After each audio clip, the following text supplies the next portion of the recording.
Почнете од почеток со Бони Сала.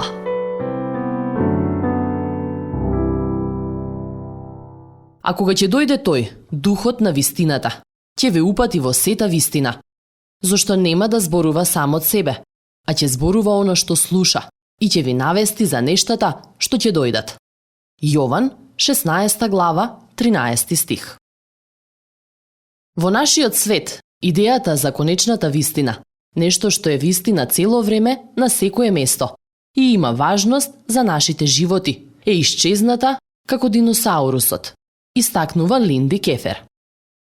Но Исус Христос зборуваше за вистината и тврдеше дека тој е патот и вистината и животот. Јован, 14 глава, 6 стих. Освен тоа, тој рече: и ќе ја познаете вистината, и вистината ќе ве ослободи.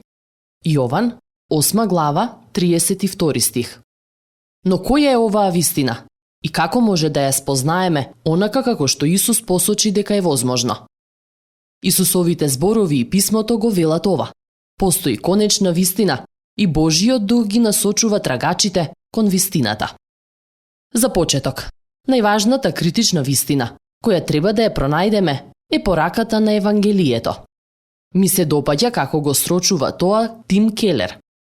Ние сме поголеми грешници и попорочни, отколку што се осмелуваме да поверуваме, а сепак истовремено ние сме полюбени и поприфатени од Исус Христос, отколку што може да се осмелиме да се надеваме.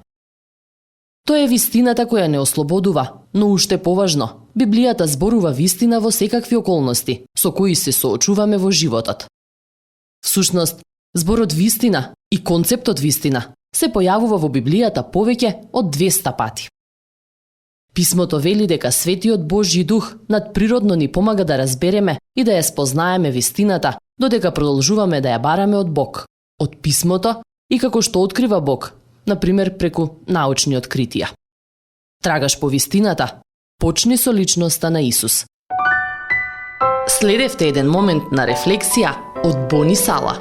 Почнете од почеток со Бони Сала.